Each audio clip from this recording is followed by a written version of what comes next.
ಇದನ್ನು ಕಟ್ಲೆಟ್ಸ್ ಅಂತಾರೆ, ಪಟ್ಟೀಸ್ ಅಂತಾರೆ, ಹಾಗೆ ಸ್ಮಾಲ್ ಚೀಲ ಅಂತಲೂ ಅಂತಾರೆ. ಹೇಗೆ ಮಾಡೋದು ನೋಡೋಣವಾ? ಫಸ್ಟ್ ಒಂದು ಮಿಕ್ಸಿ ಜಾರ್ಗೆ 2 ಕಪ್ ಹೆಸರು ಕಾಳು ಮೊಳಕೆ ಕಾಳನ್ನ ಸೇರಿಸ್ತಾ ಇದ್ದೀನಿ. ಹಾಗೆ ಒಂದು ಈರುಳ್ಳಿ, 1-2 ಇಂಚು ಶುಂಠಿ, ಹಾಗೆ 3-4 ಹಸಿಮೆಣಸಿನ್ಕಾಯಿ ಹಾಕ್ಕೊಂಡು ಸ್ವಲ್ಪ ಕೊತ್ತಂಬರಿ ಸೊಪ್ಪು, ಹಾಗೆ 1/4 ಟೇಬಲ್ ಸ್ಪೂನ್ ಜೀರಿಗೆ ಹಾಕ್ಕೊಂಡು ಫೈನಾಗಿ ಪೇಸ್ಟ್ ಮಾಡ್ಕೊಳ್ಳೋಣ.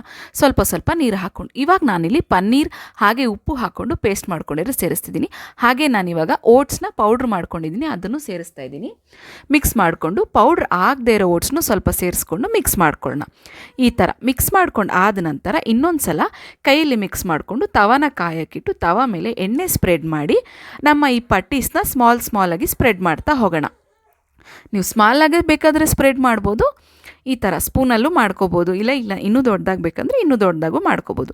ಈ ಥರ ಸ್ಪ್ರೆಡ್ ಮಾಡಿದ ನಂತರ ನಾನಿವಾಗಿಲ್ಲಿ ಸ್ವಲ್ಪ ಎಳ್ಳು ಎಲ್ಲ ಕಡೆ ಸ್ಪ್ರಿಂಕಲ್ ಮಾಡ್ತಾ ಹೋಗ್ತೀನಿ. ಎಳ್ಳು ಹಾಕಿದ ನಂತರ ಇನ್ನೊಂದು ಸಲ ಎಲ್ಲ ಕಡೆ ಎಣ್ಣೆ ಹಾಕ್ಕೊಳ್ತಾ ಹೋಗೋಣ. ಅದು ಎಲ್ಲ ಕಡೆ ಈವನಾಗಿ ಬೇಯಬೇಕಲ್ವಾ, ಆ ಥರ ಬೇಯೋ ರೀತಿ ಎಣ್ಣೆ ಹಾಕ್ಕೊಳ್ಳೋಣ. ಎಣ್ಣೆ ಹಾಕ್ಕೊಂಡ ನಂತರ 1-2 ನಿಮಿಷ ಮುಚ್ಚಿಟ್ಬಿಟ್ಟು ನೋಡಿ ತೆಗೆದ ನಂತರ ನಾನು ಇನ್ನೊಂದು ಕಡೆ ತಿರುಗಿಸ್ಕೊಳ್ತಾ ಇದ್ದೀನಿ. ಈ ಥರ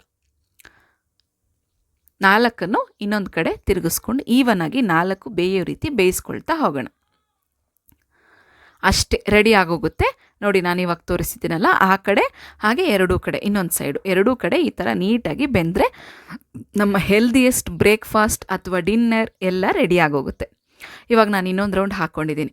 ಅಷ್ಟೇ, ನಮ್ಮ ಸ್ಮಾಲ್ ಪಟ್ಟೀಸ್ ರೆಡಿ ಆಗೋಯಿತು. ಹೇಗಿತ್ತು? ನೀವೆಲ್ಲರೂ ಟ್ರೈ ಮಾಡಿ ಕಮೆಂಟ್ ಮೂಲಕ ತಿಳಿಸಿ. ಎಲ್ಲರಿಗೂ ಶುಭ ದಿನ. It's your Pooja.